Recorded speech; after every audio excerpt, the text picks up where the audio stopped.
Hello, Dr. Newman here, and this is going to be a short and dense video providing some of the external contexts for language change in English in the 17th and especially in the late 17th century, which was a time of very serious and important transformation, which you should know about if you don't, even if you're not going to apply it especially closely to the history of the English language, but it is very important for that too. This is the period of the, politically speaking in British history, it's called the Restoration. This is also the period of the Scientific Revolution and what in another bit of self-branding was called the Enlightenment. So this is going to be dense, so feel free to pause it when you need to, or slow it down, or whatever you need to do to make this information as useful as it possibly can be to you. This is coffee. And I have a picture of coffee here because coffee is very important in the 17th century. This is the period when coffee houses start going up in London, and coffee signifies the emergence of the public sphere. It was in coffee houses where such things as newspapers, joint stock companies, and insurance and other aspects of modern life were invented. And it also signifies the emergence of global trade and capitalism in this period. So the story so far, in the 17th century, as we talked about previously, the Stuart monarchy had been deposed by we only touched upon this very briefly, but the Stuart monarchy is deposed by Puritan rebels under the leadership of Oliver Cromwell. Here's him with his new model army, but a lot of it goes on in the 17th century. In 1610, Galileo publishes his defense of the idea that the Earth goes around the sun.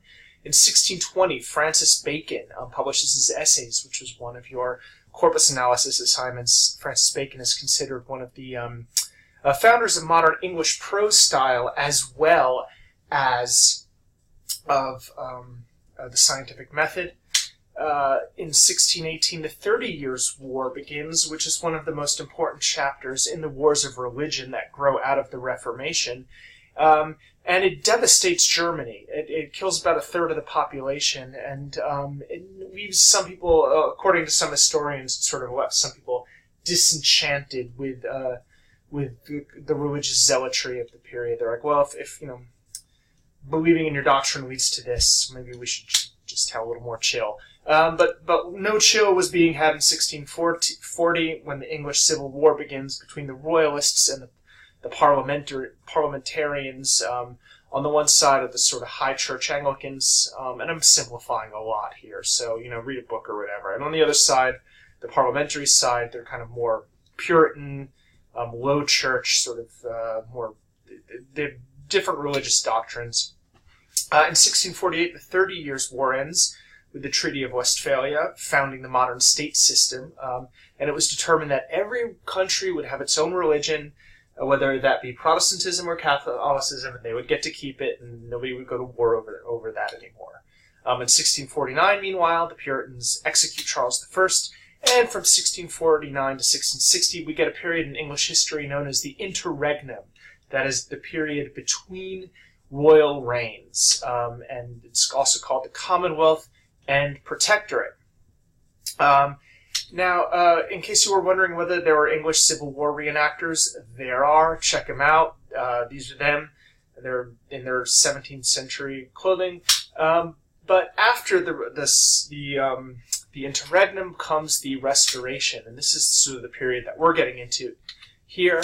Cromwell dies in 1658. His son, Richard Cromwell, kind of useless. He's deposed, and they bring Charles II back. There's Charles II there. He's been hanging out in France, and he kind of likes their style, so he's rolling with that. And in 1661, this is really the 1660s is this kind of watershed decade for the scientific revolution, especially in England. Robert Boyle, who, if you've ever studied chemistry, you know is the inventor of Boyle's Law, which relates pressure and heat in a gas, publishes a book called The Skeptical Chemist, which really refines some of the ideas about scientific method that had already been going around. And he really sort of takes down alchemy in a lot of ways, although people continue to study alchemy for a long time. Isaac Newton was himself interested in alchemy and experimented with it. In 1662, an organization called the Royal Society for Improving Natural Knowledge gets its charter.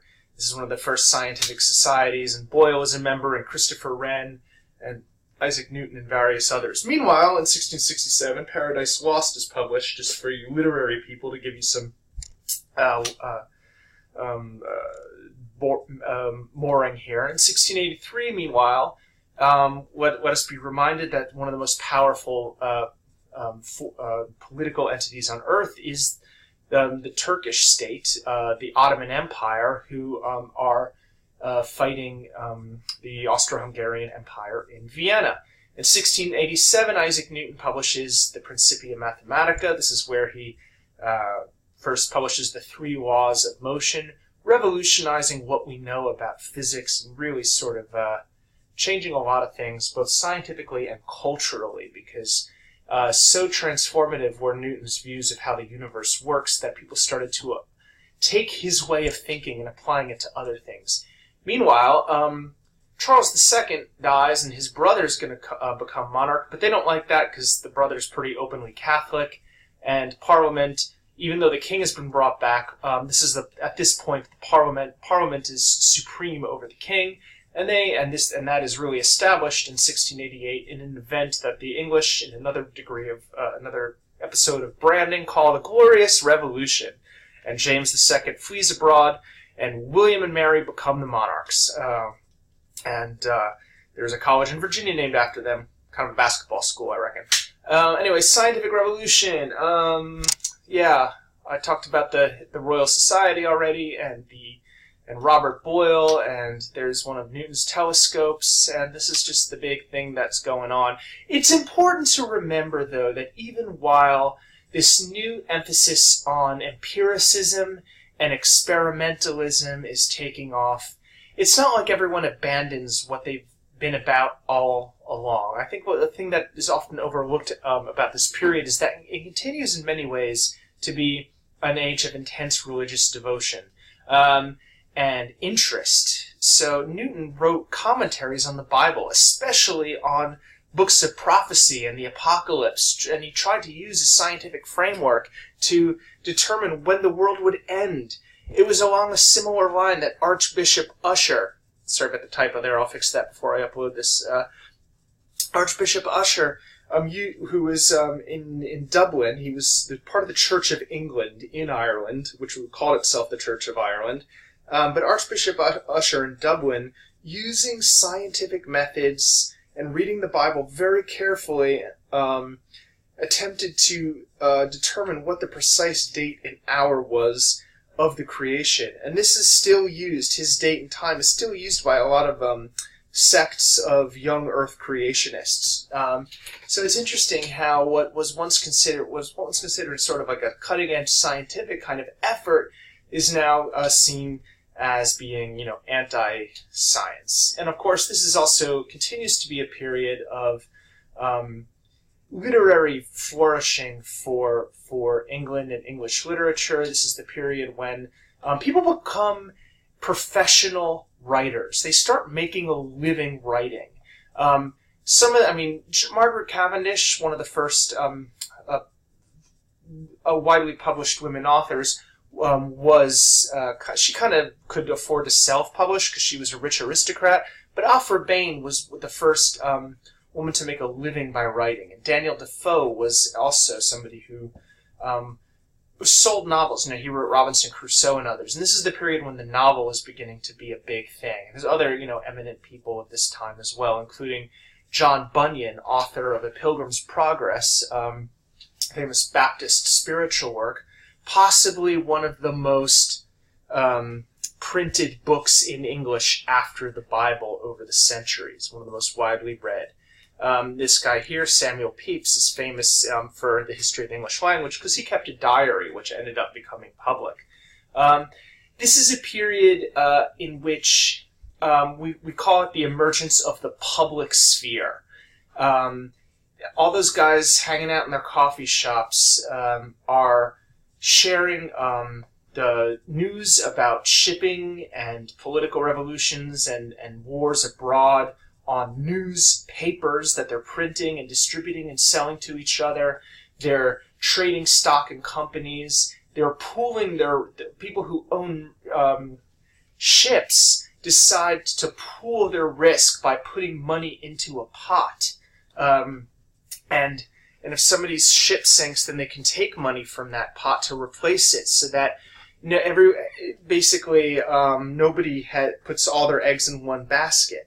Everybody sort of pools it, and this is the beginning of the modern idea of insurance. It comes out of shipping in the 17th century, and it was first done at a coffee shop in London called Lloyd's of London, which is now possibly, I think, the biggest insurance company in the world. If you haven't heard of it, it's because it doesn't do retail business. It's a wholesale insurance company. In other words, it insures in other insurance companies. It's like a grand insurance company. And so this is also the age where scientific journals get published, and a whole bunch of other stuff is going on at this time. It's really fascinating. This is also a period where manners and what it is to be elite and to speak elite are changing. We're getting a shift, and people have written on this, that there's a shift from courtesy to the idea of civility and politeness, where your worth and your class are defined according to how you behave, but it's behavior not in court, but in a public sphere. And this idea of politeness comes from a word meaning to be polished. Meanwhile, while it is tempting to see this period in which these new scientific and political ideas are being developed and new technologies are being invented as this period of triumph and growth and progress for civilization, there's a whole other story going on here. In 1526 is the first transatlantic slave voyage, and this is to Brazil, and it's run by the Portuguese, I think. In 1565, the Spanish found the town of St. Augustine in Florida. Very nice place, by the way. One of my favorite towns there. In 1580, the 1580s tobacco is introduced to Britain. And the story that we're telling here is the story of transatlantic trade, of colonialism, and the wealth that drove all of these, progress and advancement, and what made that wealth possible. Virginia is established, and Virginia becomes a tobacco colony very quickly. It's the one thing that makes it profitable. Meanwhile, the French are establishing a colony in France, which is basically based on the fur trade. This is the big driver up there. And meanwhile, the Spanish are moving in from the other direction in the southwest, in Santa Fe, New Mexico. What we call New Mexico was part of New Spain. 1620, a bunch of Puritans arrived, settled the Plymouth colony. 1625, New Amsterdam. And also in 1625, more darkly, sugar cultivation is introduced to the Caribbean by the Dutch. Now, sugar was the oil of the 17th century. It was the driver, and 18th century too, for that matter. It was the driver of money and commerce and international trade. The kind of sugar that was refined from the raw cane that could be grown in the tropics, compared to honey or beet sugar in Europe, was so much more and so much cheaper to produce, especially when you got slaves to produce it. And that continued to be a big driver of the slave trade, especially before cotton. In the American history context, you might know more about cotton, but sugar was the original, and especially in the British Empire, sugar was the original driver of slavery. In 1637, coffee is introduced to England, and the first coffee house opens in 1650. And those people inventing insurance and capitalism and talking about Enlightenment ideas and science are putting slave-grown sugar in their coffee. Tea is introduced to Britain by the royal family in the 1660s, that very British thing, which they had brought over from France. In 1672, Charles II recharters the Royal African Company as an English monopoly on the slave trade, and by the early 1700s, England is the biggest shipper of slaves across the Atlantic. So my point here isn't to say that everything that was achieved at this time is worthless. That this totally undercuts the scientific revolution. Some will ask what about the cost. I think the point is what Walter Benjamin said: there is no document of civilization which is not at the same time a document of barbarism. So a lot to be said in a very short video, but I just wanted to give you kind of the grand sweep of the period that we're getting into now, before we get into the nitty-gritty of debates over prescriptivism and language, but just to get a sense of the broad mindset and the debates and the historical drivers of the period. I think it's important to keep that in mind when we're looking at how the language changes. Again, there's the internal factors, there's the change shifts and the semantic shifts and other vectors of language change that just come out of the language itself. But then there's all of these social and cultural and political and historical factors which are also inseparable from how and why a language changes. All right, so week unit, it's next part of our class. Let's do it.